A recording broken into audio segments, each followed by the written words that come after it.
Assalamualaikum warahmatullahi wabarakatuh. Perkenalkan, nama saya Riku Febriansyah Saputra, saya kelas 10 IPA 3. Di sini saya akan menjelaskan hukum-hukum tajwid beserta penjelasan dan contohnya. Yang pertama, izhar halqi. Izhar halqi merupakan salah satu cabang atau bagian dari hukum izhar yang terdapat dalam ilmu tajwid. Contoh dari hukum izhar adalah terdapat nun sukun ataupun juga tanwin, doma tarwin. Yang kedua, idgham biguna.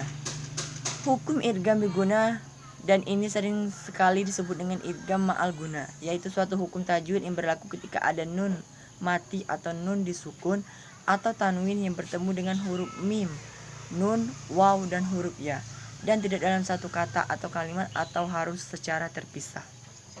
Yang ketiga, idgham bila guna. Hukum idgham bila guna yaitu suatu hukum tajwid yang terjadi ketika ada nun sukun atau juga tanwin yang ketemu dengan huruf hijaiyah lam atau huruf hijaiyah ro yang dibaca dengan tidak menggunakan suara yang berdengung. Selanjutnya, hukum iklab. Iklab yaitu salah satu dari hukum tajwid yang terjadi ketika ada huruf nun sukun ataupun juga tanwin yang ketemu dengan huruf hijaiyah ba. Secara harfiah, iklab mempunyai arti menggantikan atau mengubah sesuatu dari bentuk aslinya. Selanjutnya, izhar wajib atau mutlak. Izhar wajib adalah merupakan salah satu bagian dari hukum izhar yang terdapat dalam ilmu tajwid. Bagian ilmu izhar yang lain adalah izhar halqi. Cara membaca dari hukum izhar adalah terang atau jelas dan tidak mendengung. Contohnya adalah apabila ada nun sukun dan di belakangnya terdapat huruf ya, ma, na, wa, tetapi dalam satu kata, maka harus dibaca terang atau jelas dan tidak berdengung. Dan ini disebut dengan izhar wajib atau izhar mutlak. Yang selanjutnya, izhar halqi. Izhar halqi merupakan salah satu cabang atau bagian dari hukum izhar yang terdapat dalam ilmu tajwid. Izhar ini mempunyai makna terang atau jelas. Disebut izhar halqi. Hal ini disebabkan oleh makroj dari huruf-huruf tersebut keluarnya dari dalam tenggorokan halq. Selanjutnya, ikhfa hakiki. Ikhfa hakiki bila dilihat berdasarkan asal hurufnya, harfiah atau etimologi, mempunyai arti menyembunyikan atau bisa juga berarti menyamarkan. Contohnya apabila ada nun sukun dan juga tanwin, baik itu fathah atau tanwin.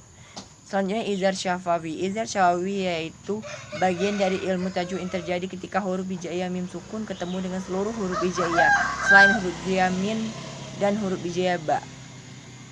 Selanjutnya, ikhfa syafawi. Ikhfa syafawi yaitu suatu hukum tajwid yang terjadi ketika ada huruf hijaiyah min sukun ketemu dengan huruf hijaiyah ba. Selanjutnya, idgham mislain atau idgham mimi. Idgham mislain atau idgham mimi merupakan hukum tajwid yang terjadi khusus untuk huruf hijaiyah mim sukun ketemu dengan huruf hijaiyah mim yang mempunyai harakat.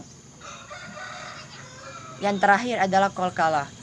Qalqalah adalah hukum bacaan tajwid apabila huruf ba, jim, dal, ta, dan qaf atau dapat disingkat baju di toko mendapat sukun di tengah kalimat atau wakaf di akhir kalimat. Cara membaca qalqalah adalah mamantul.